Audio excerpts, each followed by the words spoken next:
Hi, welcome back to Exploring the Edges. We're so grateful that you came back again this week. Today we're going to talk about how we are all one. How this is messaging that we've probably all heard, one love, we are one. And many of us can say, yeah, I feel that, yeah, we're all one. But it kind of doesn't always necessarily go past the intellectual knowing that we are all one, we're all connected. And then maybe we'll feel into some openings on how, we can feel into that, like some specific examples of where you might feel that, and then how you can probably expand, Yeah. So we're going to talk into that today. Yes. And do you want me to just jump into it? I can just jump into it. Yeah, I was just going to comment that I feel like I'm not much help because I'm just deep in the ethers. Pisces moon, and I woke up sort of in the mist. And so, yeah, maybe you can lead us in. Yeah, sure. So we were kind of sitting in this oneness and feeling into this message coming in, when we were channeling of this is what we were going to speak about today. This oneness that we all are. And I started feeling into how this is kind of like a widely accepted knowing, but that many of us have maybe not really felt it. And I was trying to think of like where you could feel it and where you probably have felt it, maybe without realizing. And how it could be in these small moments where you see somebody you care about grieving or crying and you don't know why, but you feel it. You can feel it in your own body, this sadness. And then another example I was thinking about, which happened often with my sister and has happened with you, and with other friends, my friend Melinda, I remember in high school this happening where we were just laughing. You just start laughing with somebody. Neither one of you knows why you're laughing. But you're just laughing hysterically. Like sometimes laughing so hard that you can hardly breathe. You're crying. Nobody knows why you're laughing. Something didn't happen to make you laugh, And this can just be like a really funny moment that you can think about. But if you dig a little deeper, I do believe that this is an example of oneness. There's this connection there where you're both laughing probably about the same thing and nobody even had to speak about it, So this is maybe an entry point to moments where you have felt this oneness, even with one other person, maybe a group of people. And maybe if you think of these examples for yourself, it will help you tap into it a bit more. So it goes from just, we are one. That's what I believe, I would like to believe it, or wherever you're at, to examples of this connection with oneness, and then how far does it extend, And I had this one experience one time when I was driving to work that was really traumatic for me, and I've spoken about it many times, not with everybody, but now I'm going to just tell the internet. And I do feel like I can speak about it without crying hysterically this time. But, I was driving to work and there was a guy in front of me towing a trailer and a fox ran across the road and he tried not to hit him, but he hit him and the fox was, like going back and forth trying to not get hit, And I felt all of the panic, all of it, every ounce of panic that this fox had, I could feel, And that's without going into more details about my day and anything like that. It's just like another moment. Like I was the fox in that moment. So this is an extension. I wasn't with somebody I knew or cared about or had built a relationship with, I just was the fox in that moment. I felt everything. To the point that by the time I got to work, I was still quite upset. And my friend Katie was like, "Are you okay?" and brought me into her room and I just lost it, like I was still feeling it all. Yeah. Just, I think that you can grow it and it can become bigger and bigger and bigger, this feeling, this knowing that we are all one. Yeah, and I think you're right to speak about how it's easy to intellectualize it or to hold it in our hands or toss it around in our minds as a concept. You know, like, how do I feel about this concept? But it's different when you embody it as a known wisdom. And I think that, you know, there's so many roads that lead to this knowing. And you've named a couple of really good ones, you know, like when you're laughing for no reason, or when somebody you know is crying, you can feel it in your body, or even connecting into the spirit realm, animal realm, and feeling those feelings in your body. And I think it's this moving, the idea, you know, because I was thinking when we were sitting together, like, you know, we think of our universe, the metaphysical laws of our universe. We think of, you know, how there's, you know, if we envision ourselves as a galaxy, even, you know, around the sun, the solar system. And then feeling into, like, you know, are all of the planets in a sense the same because they're planets? Or a wheel, the center of the wheel, are all of the spokes around the wheel the same because they're all spokes? Like, is this the idea, the theory of one being one? And it is not. It is not. It is that in the example of a galaxy, we're all made of the same stardust. In the example of the wheel, that we are all, in essence, the wheel without being spokes or separate spokes. We're all the wheel. And I think another road that leads to this knowing, and I know that you're going to be able to speak about this, is like, you know, when we move into past lives, when we have these past life regressions. Because something that you mentioned to me earlier today is that, you know, not only are we one with each other, just fractals of different, it's like a light hitting the prism, you know? It's all of the different observable hues of light are all the same light that hits the prism. You know, we are also one with all of the people that we've ever been, or that will ever be. And it feels like a really far-fetched kind of fun theory to think about. And maybe, like, if you've had an experience with psychedelics or, you know, but these are like natural transcendental states that we can enter just when we're in really high frequencies of love or high frequencies of connection. But yeah, did you want to speak about that? Yeah, the feeling sure. Of oneness. Yeah, because it's interesting to just think that it doesn't, I mean, I feel like we speak of this all often, you know, on this podcast, is that it just goes on and on and on and on forever. So we touched on being one with everyone in this plane, right? You're one with all the spirit realm. You're one also with all of your past lives.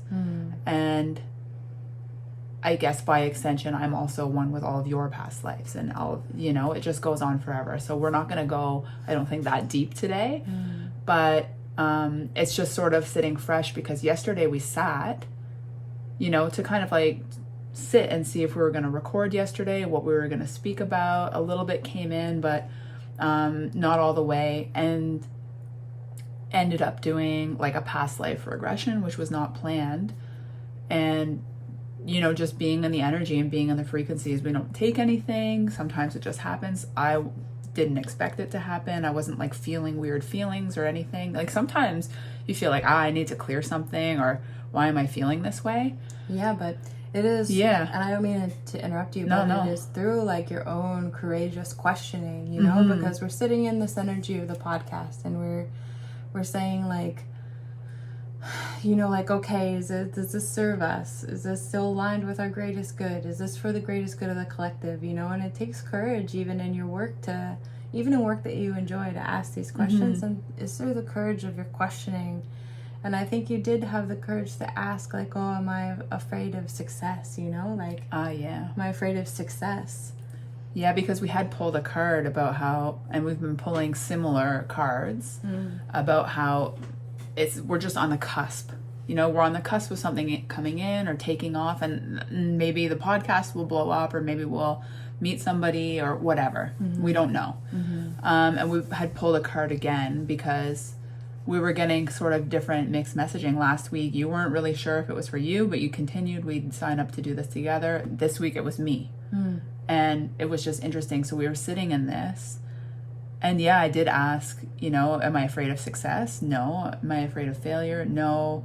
There's something deeper there, and it ended up being like an entry point in going into this past life regression. Well, there was just so much grief. So much grief. Yeah. So much grief, and holding like any sort of position of, I don't even think authority, like of leadership, where I was a man. It felt like head of the household energy. There was no ego, there was no anything. And I had, a great relationship, but I didn't have like my own wife or kids or my own family, but all of the people were sort of in my care. I had made a meal for people, and everybody got really sick. Everybody was poisoned. And I was trying to feel into it. Like, I'm crying, Jack's crying, she's holding space for me. And I'm trying to feel into like what happened, Did I make a mistake? Yeah. Okay, did I misidentify something? Was it a mushroom that I identified wrong? No. Did somebody tamper with it? No. Was it food poisoning? The food got bad? No. I was asking everything I could think of, and I couldn't figure out what happened. And Jack, I was like, I don't know what happened. And she was like, it was an act of God. And then I got the hit, yes. It was nothing that I did. It was nothing that I did, just everything just went wrong. There was no reason for it to have been poisoned, like no logical reason. Everybody got sick, nobody died, nobody fully recovered. And I think what messed me up the most was that like everybody that was under my care still fully trusted me. They didn't blame me for getting sick, they still fully trusted me, but I no longer trusted myself. And so that kind of crept into even this life, sure, and having faith and trust in myself that I'm not going to like hurt people if I'm in some kind of leadership position. Yeah, and also thank you for sharing. Thank you for sharing that, because it is this, and this is sometimes how, this is another road into how we're reminded that yes, we are all the same, we are all one. Is sometimes, I could so deeply feel into the energy of when you just want to be good and want to help people, and people end up getting hurt. And that's a universal energy, that is not specific, that it was felt in that life that you did enter into. But it is a thread of the collective, like when you are conscientious in your actions and you have a good heart and you act from that place and still people are hurt, Yeah, I think that not everybody necessarily carries that. I feel like I came, I never really knew what I wanted to be. For a minute when I was a little kid, I wanted to draw for Disney, but then after I just wanted to help. I ended up going into teaching.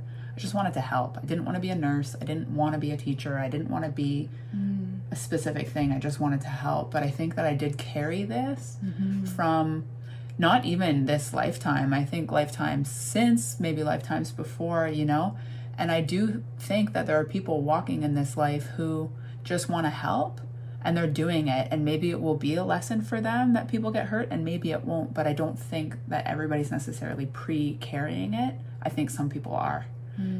It's just interesting to think about how we're so connected to ourselves, and you could be carrying, even if you've never done a past life regression, you could be carrying stuff from past lives. Maybe you react to something in a way that doesn't make sense, and you're like, I don't know why I'm reacting this way. My body's completely reacting and shutting down, and I've never had an experience in this life that would warrant this type of reaction in this situation. It doesn't make sense. Maybe it's not from this life, maybe it is from somebody else in the same circle who's carrying it, or maybe it's from a past life, I'm thinking of this example also when I was in teacher's college and I took a self-defense course that they like just let us do for free. Or not teacher college, in university, first year university, and they ran this self-defense course and I thought I would sign up for it. And at the end of the course for like the test, everybody stood in a circle and then the guy came in all padded up and you're supposed to use all of the skills that they had taught you to like get away from him, and he just sort of circled you and then he'd grab you without you knowing. Yeah, he'd grab you without you knowing, and other people went before me and everybody was fine. I think they let you get away.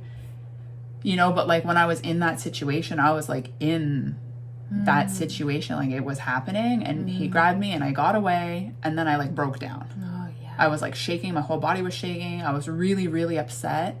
I've been very blessed in this lifetime. Like I've not been assaulted, you know. I don't know where that came from. I don't know if somebody else in the circle was carrying that. I don't know if that came from another life. Something has happened at some point. Because my experience in this lifetime did not warrant that reaction, you know, because if I had been in a similar experience, if I had been assaulted or grabbed or whatever, I think that, yeah, sure, it could trigger that.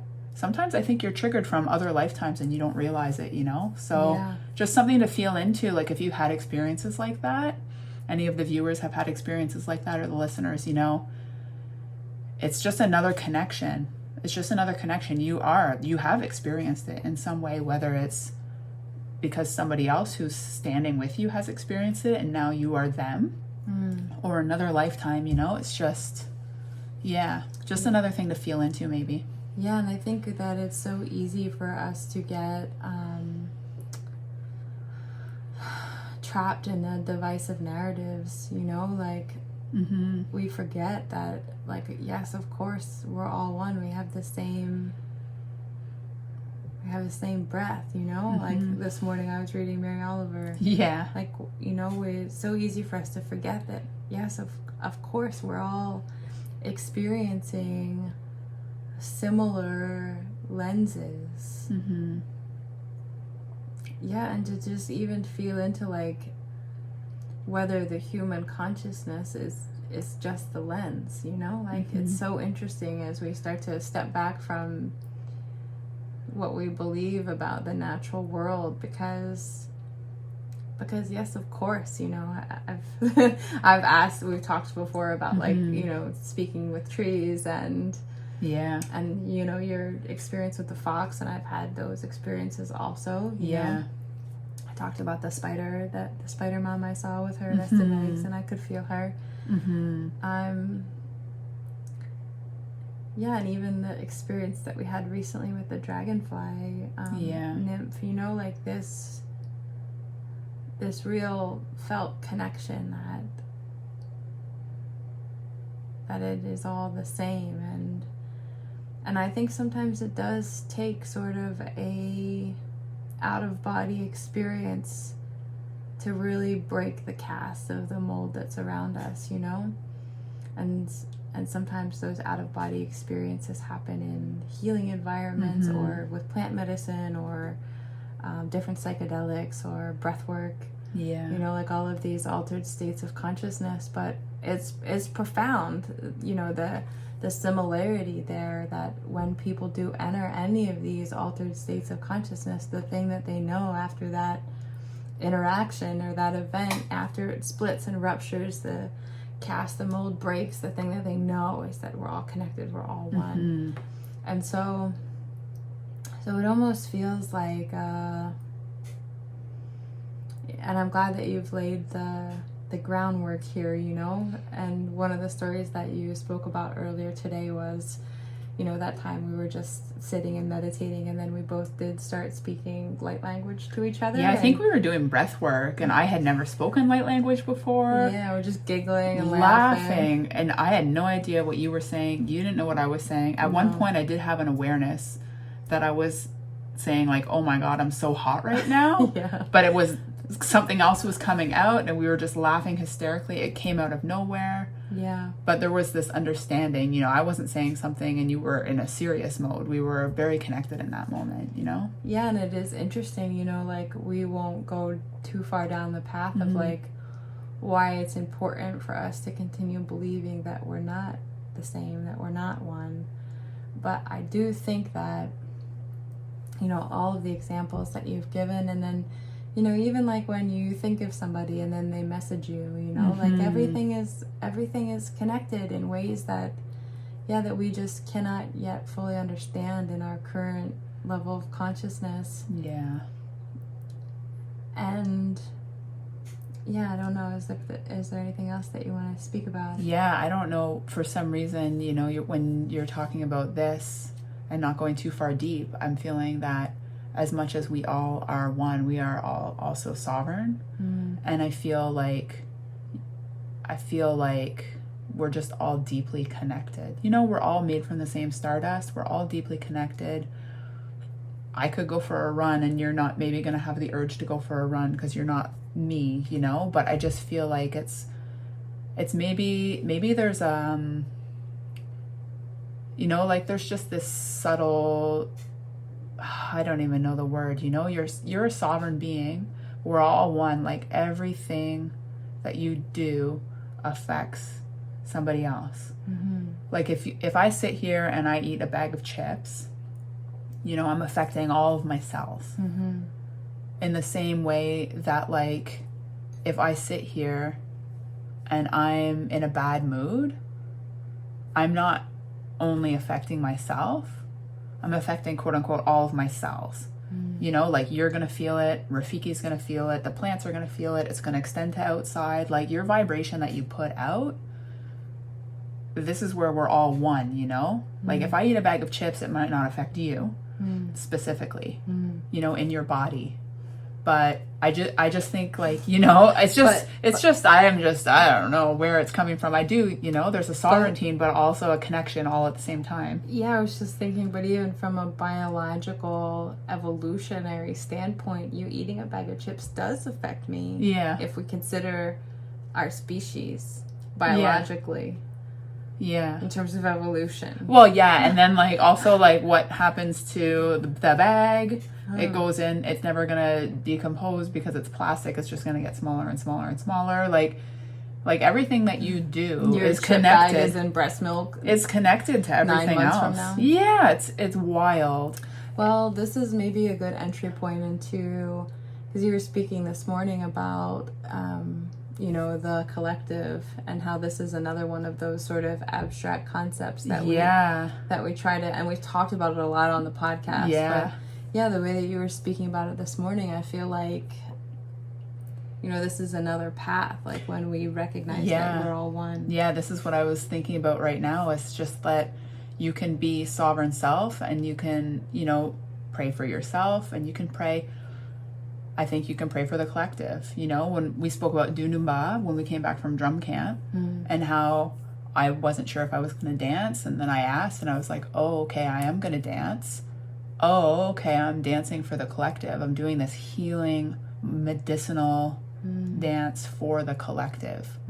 Okay, that's big. You know, like I've held space for the people in the room. I've danced for myself. I've done, you know, all of these things over a decade, you know, of doing this at drum camp with Queen. And I was like, that's big.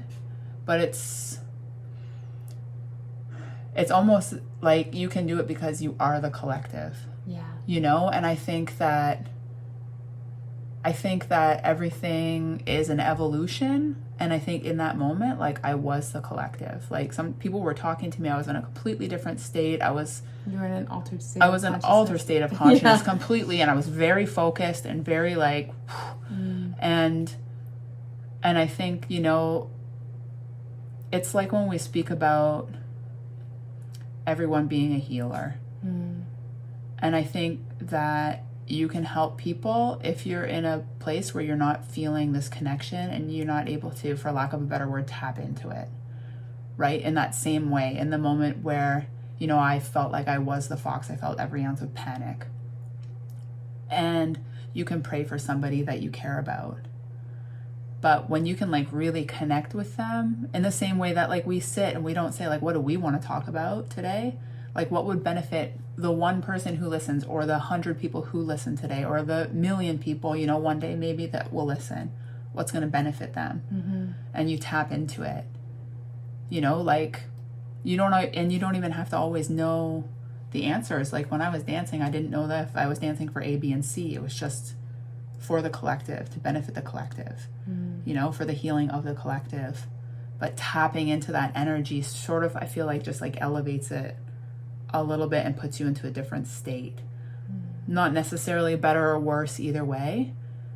It's just, you can almost feel like what they need more. Because maybe, somebody's not doing well and you want to pray for them and you ask for A, and what they really need is B.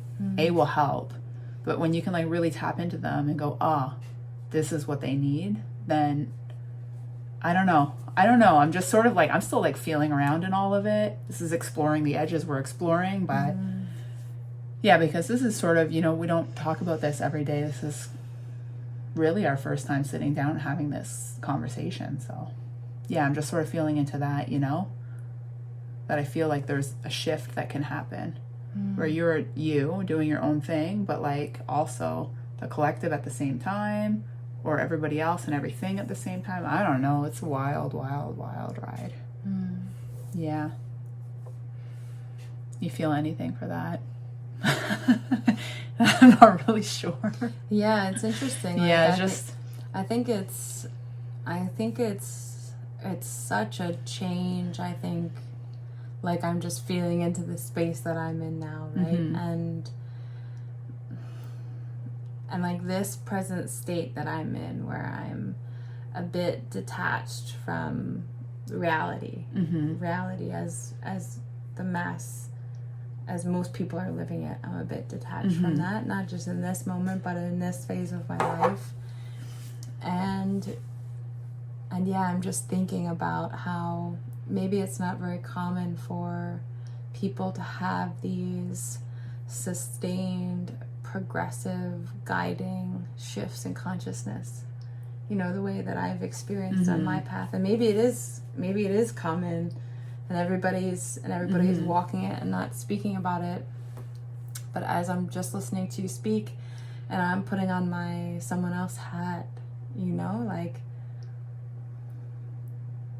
I think it answers the call that many of us have always heard. We've always heard that phone ringing, like, there's something else, there's something more, like, open the door, step outside, there's something else, there's something more. And we've talked about many things like presence and nervous system regulation and making aligned choices and surrendering to the flow. And there's so much here, but it's not for everybody, it is not for everybody. And I think the same way that you've spoken into, not everybody carries this thread. Not everybody is born or breathing at this time to serve the collective, and that's okay. It doesn't make it different. And I think that this conversation really benefits those that are. Those that are. And so I just am feeling into like it could be a bit limiting, this conversation. Well, I'm wondering if it's limited to those that are, or to those that would like to feel into it more, to feel that connection more, because I do think but if you're feeling that, then that is part of your purpose. Yeah, I guess so. Or if you find this and you're drawn to it, then it's part of your purpose. I don't know that we will reach the whole world, and that's okay. But I think that there are many people who want to feel it more and aren't feeling it yet. I didn't know that. I didn't know when I was like laughing on the floor with my sister and we were crying, and we didn't know why we were laughing. And my mom was getting mad because we were supposed to do dishes. That was a moment of oneness. So it's just to sort of bridge that gap between like, we are all one. Like, I think that's true. Like, I want to believe that's true, to feeling it and recognize it like when it happens in those moments, and then you recognize it more and more and more,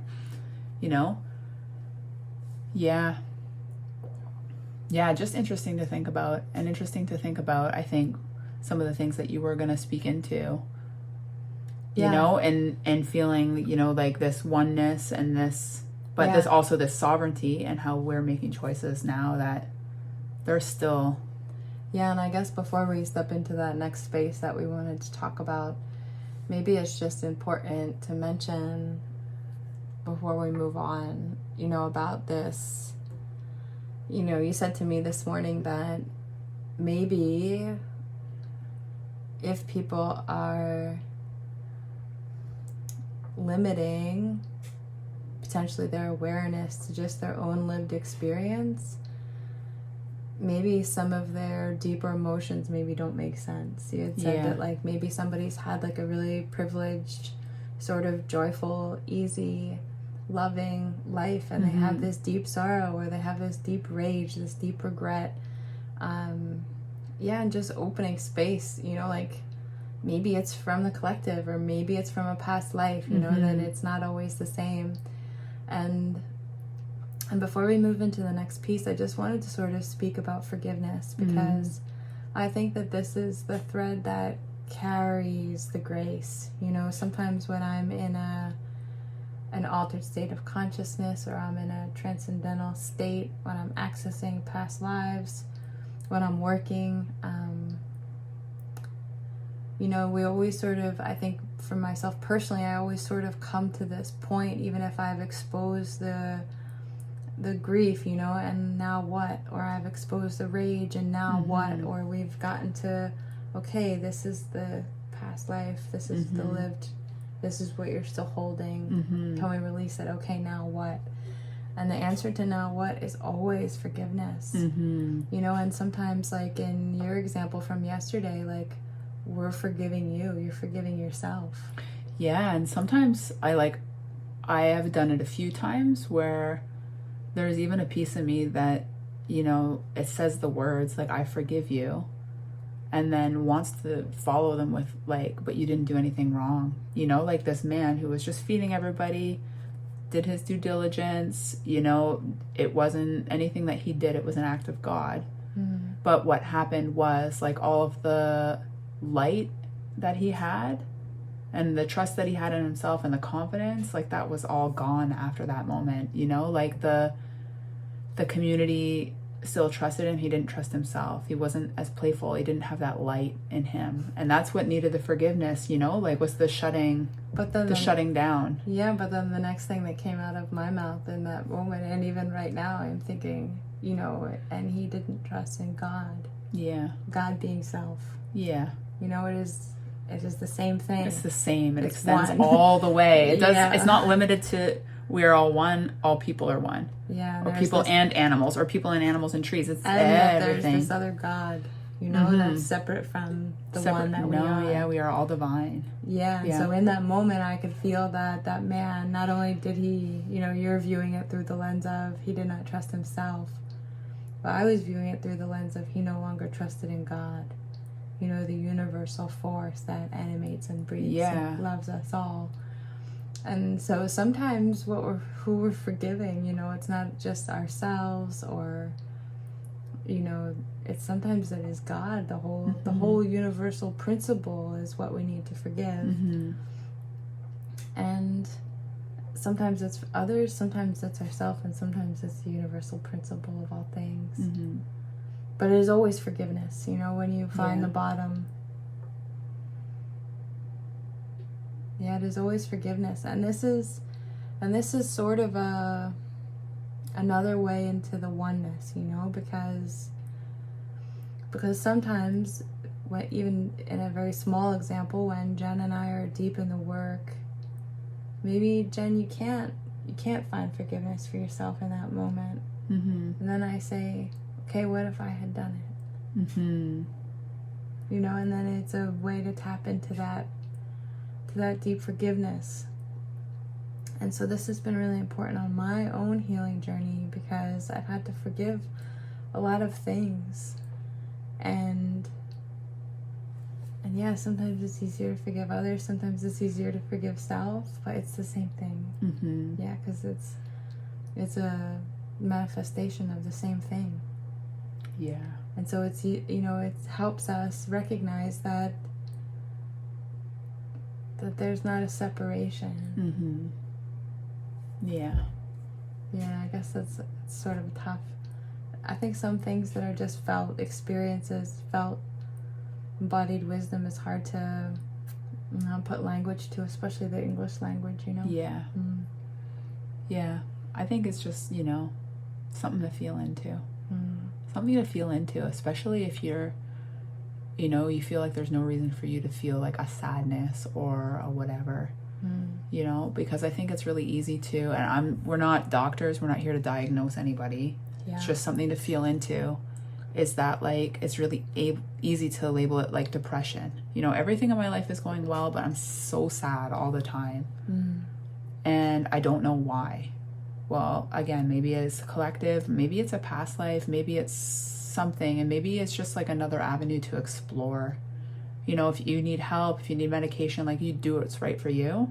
I just want to preface that, like, we are not doctors, but I think it's just something to feel into, because like I said, like, there was no reason, quote unquote reason, for me to react the way that I did in that self-defense situation.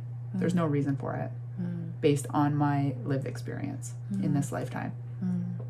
So just something to maybe feel into, you know, like if you're having big emotions that don't feel like they line up or make sense, to explore, meditate for yourself, ask these questions, see what feels right, and just trust what comes in, because sometimes I think I'm still really learning, you know, about my own intuition and, for lack of better words, how it works, you know, and sometimes it's just when just words just pop into your head, or an idea, you know, like when we were sitting for this and waiting, and it's just an idea that comes into your head, and just saying, oh, okay, well, that's what we're supposed to talk about. You know, when I was sitting quietly and you asked what came up, the things that popped into my head we've already spoken about, was just like this oneness and the connection with the laughter or the sadness or the fox or the whatever. This is just, you know, out of nowhere, these thoughts pop into your head when you're supposed to be in a moment of stillness, and just recognizing them. And it's a practice, it's still a practice, but for me it seems to be kind of like where I'm at right now. It's not an outside voice, it just feels like like I'm not focused anymore, like I'm thinking about this. It's interesting. Then I can ask and say, like, is this what it's supposed to be, after the fact, and get a yes or no. But like, in terms of connecting with my guides and asking them the questions, is very much like yes or no process for me. You know, so sometimes to go a little deeper, it's a card, or it's just this idea came into my head, is it this? I don't know, there's lots to like just feel around.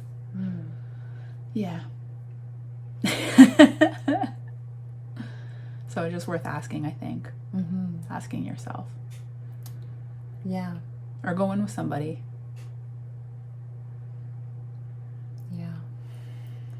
I think this does sort of steer us into the topic that we sort of talked about yesterday as well, where once we start to see ourselves as the same as the natural world around us, intuitively, naturally, easily, we want to make different decisions about how we interact with the world.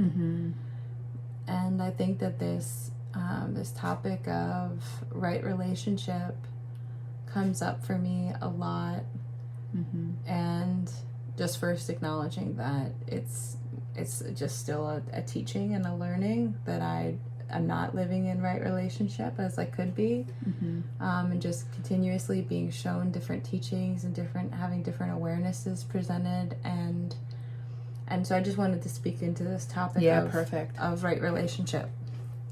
And I think that it's easy. It's easier to imagine when we take ourselves back to our ancestry, when we were living probably in tribes, and it's easy to feel into the relationship between the tribe and the land, and the tribe and the food sources, and it's easy to feel into it in that context. And I think the process of adapting that right relationship, way of being, way of living with this modern world is something that maybe many of us are struggling with. And there's a couple of just glaring examples that came into my mind when I wanted to start to speak into this. And it's that I believe that we can still use those same principles of right relationship with the land and our food sources, even though it looks different now, even though the landscape has changed. And something that came into my mind, you know, because I have all of these interests, you know, like native plants and pollinators and insects and local food and clean food and gardening and growing, and they sort of all feel connected to this principle of being in right relationship with the land. But the example that came into my mind is that, like, we can imagine somebody going up to like an all-you-can-eat buffet and just piling their plate full and then throwing it in the trash, and then going up again and piling their plate full and throwing it in the trash, going up again, piling the plate, throwing it in the trash. And I think that almost anybody could look at that and say, like, okay, this is not in right relationship. And it's sort of a glaring example of what that looks like.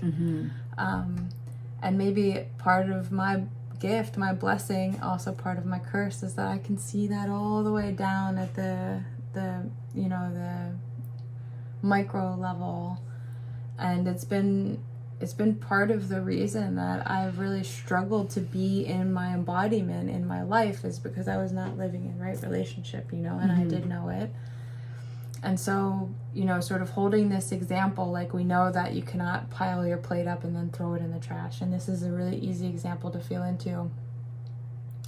But there are other examples. There are other examples like that. And I think the further we go down the road of feeling like we're all one, the easier it is to act in accordance with divine natural law, you know, where that, you know, we don't want to throw our garbage out, not in a trash can, because we don't want to pollute the home of something that we love, like our, you know, native wildlife. And then I think we can go down even further, like, we don't want to buy this stuff that's wrapped in plastic because we know that it's just going to end up at the home or the shores of our brothers and sisters, you know, like. And it maybe even it goes another layer down, you know, you can keep following it down, because, you know, this idea that it's like someone else's problem is not, we just cannot continue to, once we know this truth in our hearts, that's, we see that now just as propaganda. Yeah. Just as divisive as bigotry and supremacy and, you know, colonialism. We see it. We see the world through the lens, the language of the oppressor, and so I think that, you know, it's easy to see the relationship tribally, ancestrally, indigenous, native people. It's easy to see that right relationship there when it's just a tribe and a buffalo. You know, we know that. But it's the same, the way that we need to cultivate the natural world around us, even in these modern times. We know that there are solutions, and we know that the solutions are being blocked by the lens of the oppressor. Yeah, and it's, I feel like a conscious disconnect. You know, like you're going to feel a lot different. Like, we don't eat meat, but you're going to feel a lot differently about your meal if there is that one buffalo, or you go to the grocery store and it's just something wrapped in styrofoam and plastic. There's no connection at all. Yeah. There's no connection at all. And even if we just speak about vegetables, you know, there's still, it's completely different. First, the vibrancy and the nutrients and everything. We have a garden, you know, we have a few pots that, because we're renting, but, you know, if you have a garden and you're picking it and connecting with the plant and taking care of it and checking on it. I do not want to take her leaves. No, I know, but we do have the plant. But the vibrancy and your connection to the food is very different than if you go to the grocery store and you buy a broccoli, you know. And there are kids that don't know how broccoli grows, that don't know how tomatoes grow, that don't know how lettuce grows, that some kids don't even know what lettuce is, you know, like, depending on where you are. And I just think that it's all a part of that we've spoken about before, a conscious disconnect, maybe by the oppressors, you know, that we're disconnected even from our food. You know, we have an abundance of food, so much gets thrown away, and we're disconnected from it. And it's finding like ways to, if you can find ways to connect with your food, even, it's going to help you find ways to, you know, go deeper. Yeah, and even like the injustice I feel about the leaf blower. Oh yeah. You know, like because I can see that they are burning fossil fuels. I can see that they're using equipment that doesn't have any emissions control. I can see that they're disturbing natural wildlife and habitat. I can see that they're creating sound pollution. I can see all of these things, and I think many people, in my mind, many people just see now like, there's value in cleaning up your lawn. Yeah. And so it feels very isolating to be on the other side of this, where I can't see any value in cleaning up your lawn, and all I see are the other things around it. Yeah. And it's taken me some time to start to value this as a gift, that I see the world in this way. But for a very long time, it was very isolating, you know, because it's all I could ever see. Yeah, I mean, it's even in the fireworks that are happening every weekend. Like, these people are spending money. Fireworks are not cheap. They're spending money. They're exploding something. It's noise pollution. It's physical pollution. All of these ashes and junk is just going into the water. Chemicals. You know, our dog is scared. You know, there's animals outside that are scared. But, like, in that moment, the people who are setting off the fireworks are just doing it, and they're not even thinking about it. Because if they thought about it, they wouldn't do it. And like, what a waste of money, you know, like in even extending to cities, you know, you're like, they could have after school programs. Yeah, that's having, what I like, said. I'm like, Canada Day or Independence Day fireworks or they whatever. Could have a whole summer program for kids. kids. Because it's ridiculously expensive and it's not good. You know, my nanny, my grandma, used to live near to where they did the fireworks, and the ashes would like fall on the cars. Right? And you think, it's just ash. But if you didn't clean it off, it would like start to eat away the paint. So if you think about, you know, just depending on where the wind was going, far enough away for it to not explode, but still being affected. So if you think about that, like something falling on the car and eating away the paint, is that good for the ecosystem? And we can't go down this whole rabbit hole, maybe another time. But yeah, it's just another thing to feel into. It's another door. But you know? It is this feeling of oneness. It is this feeling of oneness. And when you're separated from it, it's easy to go like, oh, it's fun. It's exciting. Oh, yeah, let's celebrate. Or, oh, maybe I could just donate this $100 that gets me 10 seconds of fireworks that an animal spends the next 2 hours being freaked out by. Yeah, or it does, and polluted, or it does kill them. Yeah, it does kill them, you know, for this 10 seconds. Or I could donate it to a food bank, or I could, it's just,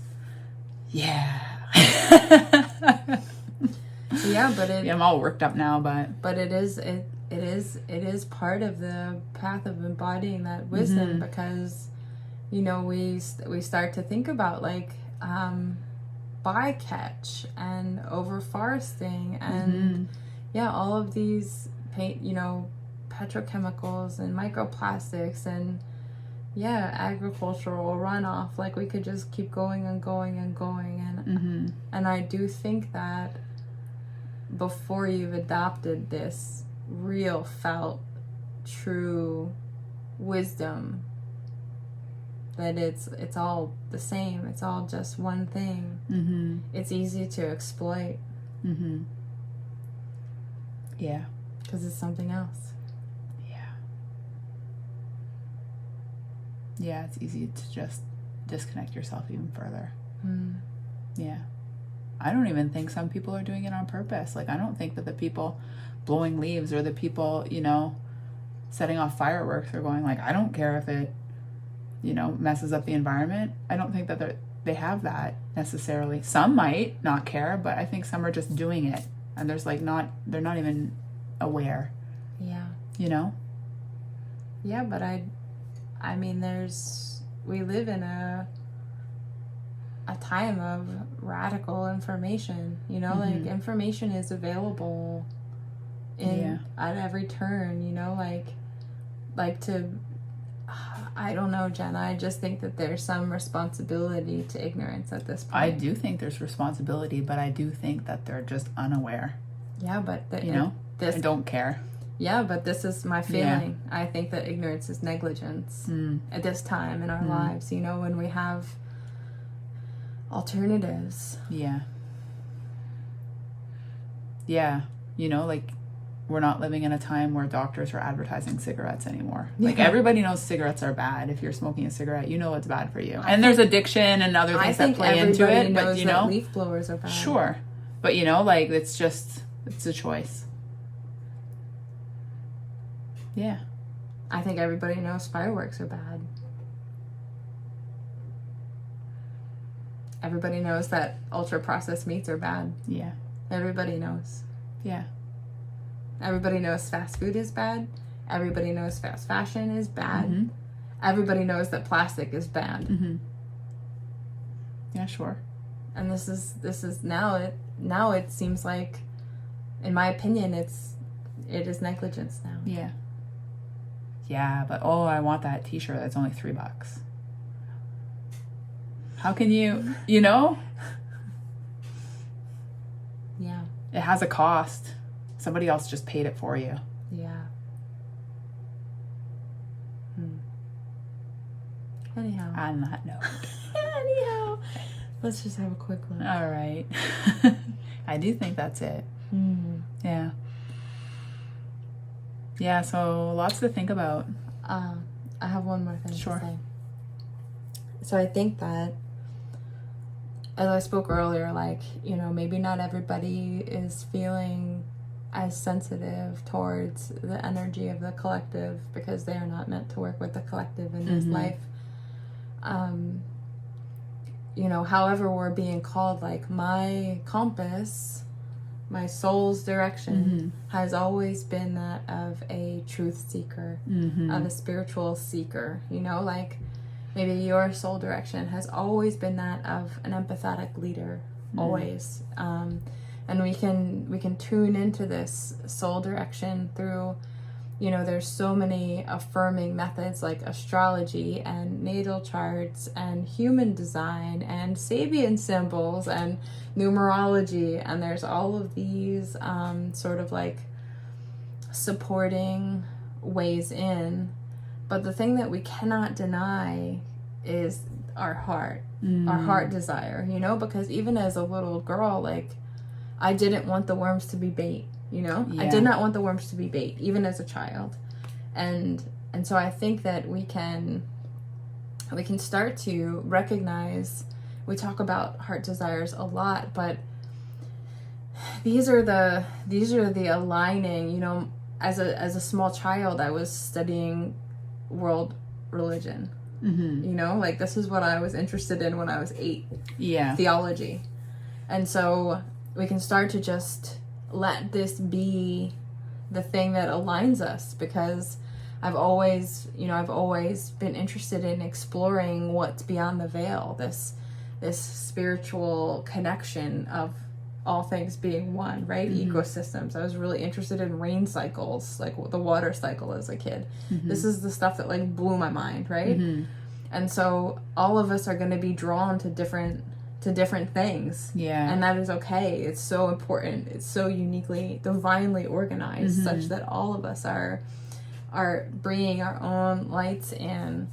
And so we talk about the things that we talk about on Exploring the Edges, not as a way to hold them as the standard. Yeah. Just as a way to say, here's the direction that we're looking towards, that we're interested in, that we're curiously pursuing, and in hopes that those sparks sort of light up something that you're interested in, that you're also curiously pursuing.